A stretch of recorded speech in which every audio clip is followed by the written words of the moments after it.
Good morning. First of all I would like thanks to God that whatever I have in my life. और मैं हूँ आपकी दोस्त आरती कश्यप और आप लोगों का स्वागत है मेरे यूट्यूब चैनल फ्रीडम में। तो आज हम बात करेंगे एक ऐसे स्टेप की जो हमारी सक्सेस में हमें मेंटली और स्पिरिचुअली दोनों तरीके से बहुत हेल्प कर सकता है। आई नो कि जिस स्टेप की मैं आज बात करने वाली हूँ बहुत सारे लोग इसको मानते हैं, बहुत सारे इसके साथ अग्री नहीं करते हैं, या फिर बहुत सारे लोगों को लगता है ऐसा तो होता ही नहीं होगा, एग्जिस्ट ही नहीं करती ये चीज़। But actually it works. अगर हम किसी चीज़ को बहुत डेडिकेटली कर रहे हैं, बिलीव के साथ कर रहे हैं, एक्चुअली इट वर्क्स। और इसका साइंटिफिकली भी रीज़न है कि वो कैसे काम करती है। Yes, in further we will talk about that कि वो कैसे काम करती हैं। तो आज हम बात करने वाले हैं written affirmation. Written affirmation exactly होता क्या है? अगर मैं आसान भाषा में आपको समझाऊं तो बचपन में एक शो आता था जिसमें था शाका लाका बम बम। तो एक पेंसिल होती थी, उससे वो जो भी डिज़ाइन बनाता था, पेंटिंग बनाता था, वो लाइव हो जाता था। उसको साइकिल चाहिए थी वो बना देता था, उसको बैट चाहिए था वो बना देता था, उसको कॉपी चाहिए थी वो बना देता था, उसको जो चाहिए था वो उस बुक पे बनाता था और वो लाइव हो जाती थी उसके साथ। जी हाँ, affirmation is like that. But हाँ, वो एक सीरियल था। लाइफ में इतनी आसानी से नहीं होती वो चीज़ें। ये हमारी लाइफ में कुछ परसेंटेज पे वर्क करता है कि अगर हम अफर्मेशन कर रहे हैं और उसके साथ में एक्शंस भी ले रहे हैं तो ये अचीव हो सकता है। यस, जो रिटन अफर्मेशन होती है ये काम कैसे करती है जानते हैं वो चीज़। जैसे आपने बहुत बार देखा होगा कि जो हमारी मम्मी होती थी, नानी दादी होती थी, ये जो बड़े बुज़ुर्ग होते थे, तो वो भगवान के सामने कुछ भी लिख के एक स्लिप पे और भगवान के चरणों में रख देते थे कि ये मेरी विश है और मुझे ये चाहिए, और उनकी वो विश पूरी हो जाती थी। उसमें दो चीज़ें ऐड थी। फर्स्ट ऑफ ऑल उनका रिटन राइटिंग जो उन्होंने लिखा है, एंड द सेकेंड बिलीफ, ऊपर वाले पे विश्वास, आस्था। ये दोनों चीज़ें कंबाइंडली होके वो चीज़ें अप्रूव हो जाती थी और वो चीज़ें अचीव होती थी लाइफ में। अब अगर हम साइंटिफिकली बात करें कि साइंटिफिकली कैसे काम करता है, या अगर लिखने से सब कुछ मिल जाता तो लोग काम करना ही छोड़ देते, सब लिख लिख के ही कर लेते, कोई मेहनत ही ना करता, राइट? ऐसे नहीं होता। साइंटिफिकली ये क्या कहता है कि जब भी आप कोई चीज़ लिखते हो तो वो आपके माइंड में, जो सबकॉन्शियस माइंड है, उसमें वो सेटल हो जाती है थोड़े टाइम बाद। जैसे कि आपने देखा होगा बचपन में हम ABCD लिखते थे और हमने इतनी बार ABCD लिखी है, इतनी बार ABCD लिखी है कि हमें वो बुढ़ापे तक, मरते दम तक याद रहती है। या फिर जो भी चीज़ हम लिखते हैं वो हमें लैपटॉप पे काम करने के बजाय या किसी और तरीके से काम करने के बजाय, बोलने के बजाय, वो ज़्यादा याद रहती है। तो रिटन का एक कॉन्सेप्ट है कि जब भी हम कोई चीज़ ध्यान से लिखते हैं तो हमारे माइंड में सेटल हो जाती है, हमारे सबकॉन्शियस माइंड में वो चीज़ बैठ जाती है कहीं ना कहीं।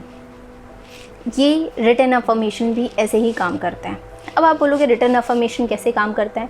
देखो, रिटन अफर्मेशन या जो अफर्मेशंस होती हैं इसे हम चैलेंज नहीं कर सकते। क्यों चैलेंज नहीं कर सकते? जिस तरीके से हम लॉ ऑफ ग्रेविटी जो होती है, जो चीज़ें हम ऊपर से नीचे फेंकेंगे तो वो नीचे ही गिरेंगी, ऐसे ही हम लॉ ऑफ जो अफर्मेशन है उसको हम निगलेक्ट नहीं कर सकते।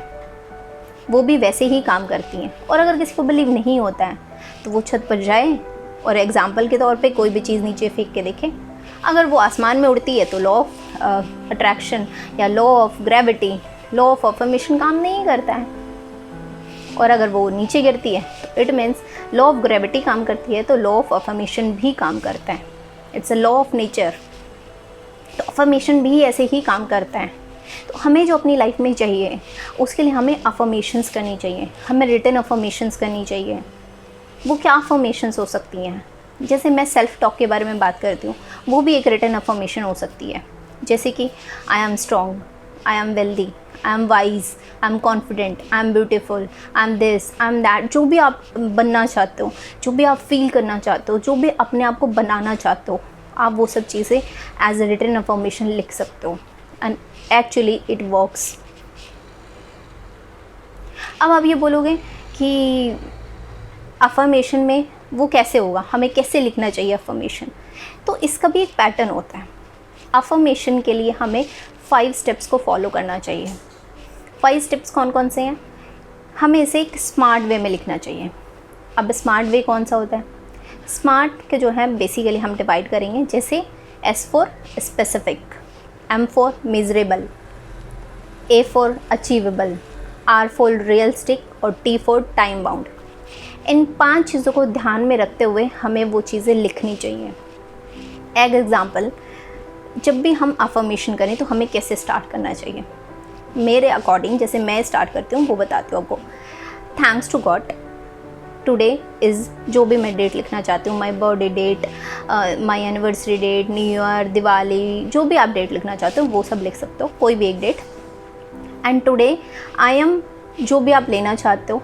देखो इसमें आई एम को बहुत ज़्यादा इफ़ेक्ट होता है, हम इसे प्रेजेंट टेंस में ही करते हैं, हम इसे फ्यूचर में नहीं करते, क्योंकि अगर हमने कोई टाइम बाउंड नहीं लगाया या फिर अगर हमने इस पे कोई डेट नहीं लिखी तो ये सिर्फ लाइफ टाइम एक विश और ड्रीम रह जाएगा। टाइम बाउंडेशन का मतलब है कि हमारे माइंड में एक चीज़ सेटल हो जाएगी, हमें उस टाइम तक उसे अचीव करना है और उसके अकॉर्डिंग हमारी बॉडी जो है एक्शंस लेगी, उसके अकॉर्डिंग हमारा माइंड ऑटोमेटिकली प्लान्स करेगा, उसके अकॉर्डिंग हमारा माइंड उन चीज़ों पे एक्शन लेगा। तो हमें कैसे लिखना है? अफर्मेशन में हमेशा रहा है, रही हूँ पे ही काम करते हैं। जैसे टुडे इज़ माय बर्थडे और मैं ये वाली गाड़ी ड्राइव कर रही हूँ, जो भी मुझे मॉडल चाहिए वो स्पेसिफ़िक मॉडल होना चाहिए, कौन सा कलर चाहिए मुझे वो स्पेसिफ़िक कलर होना चाहिए, कौन सा इंटीरियर होना चाहिए, कौन से साल में लेना चाहते हो, कौन से डेट में लेना चाहते हो, वो सब हमें उसमें मेंशन करना है। और हमारी लाइफ में ये रिटन अफर्मेशन आज नहीं तो कल ज़रूर काम करेगी। And trust me guys, law of attraction exactly works. और जो लोगों को लगता है कि शायद ये चीज़ नहीं होती, एग्जिस्ट नहीं करती, या ऐसा तो कुछ होता ही नहीं है, ये तो पागलपन है, लोगों को बेवकूफ़ बनाया जा रहा है, तो एक चीज़ मैं बोलना चाहती हूँ कि दुनिया में अगर कोई चीज़ मुझे समझ नहीं आती है, बट डज़ंट मीन कि वो दुनिया में एग्जिस्ट नहीं करती। मुझे नहीं पता इलेक्ट्रिसिटी कैसे बनी है, मुझे नहीं पता कि हवाई जहाज़ कैसे बने हैं, मुझे नहीं, बहुत सारी की दुनिया चीज़ें नहीं पता, बट डज़ंट मीन कि वो होती नहीं है या वो काम नहीं करती। दुनिया में हर एक चीज़ काम करती है, हमें सिर्फ उसकी राइट इन्फॉर्मेशन, राइट नॉलेज होनी चाहिए। तो law of attraction, law of gravity की तरह लॉ ऑफ अफर्मेशन भी काम करता है। अफर्मेशन बहुत तरीके की हो सकती हैं। अफर्मेशन आपकी विजुअलाइजेशन हो सकती है, ओरल हो सकती है जिसे हम सेल्फ टॉक कहते हैं बेसिकली, या फिर रिटन अफर्मेशन हो सकती है, किसी भी तरीके की हो सकती है। जैसे कि कई बार हमने देखा होगा, बचपन में हम किसी चीज़ को देखते हैं, काश ये चीज़ मुझे मिल जाती, और सडनली कुछ सालों बाद हमें वो चीज़ मिल जाती है। या हमने कई बार लिखा होता है, कई बार, काश मैं इस कंपनी में जॉब करूं, और ऐसा हो जाता है। What is this? अफर्मेशन। तो trust me guys, this is the very most step action जो हमारी सक्सेस के लिए हमें बहुत करीब ले जा सकता है। ये साइंटिफिकली और स्पिरिचुअली, सीरियसली दोनों तरीके से काम करता है। ये हमारे ऊपर डिपेंड करता है कि हम इसे किस वे में लेना चाहते हैं। तो मिलते हैं नेक्स्ट वीडियो में ऐसी ही एक एक्शन के साथ जो हमें सक्सेस के करीब ले जाने में हमारी हेल्प करेगा और हमें टारगेट्स अचीव करने में, हमारी चीज़ें अचीव करने में हमें हेल्प कर सकता है। तब तक stay blessed, stay happy, bye bye, take care.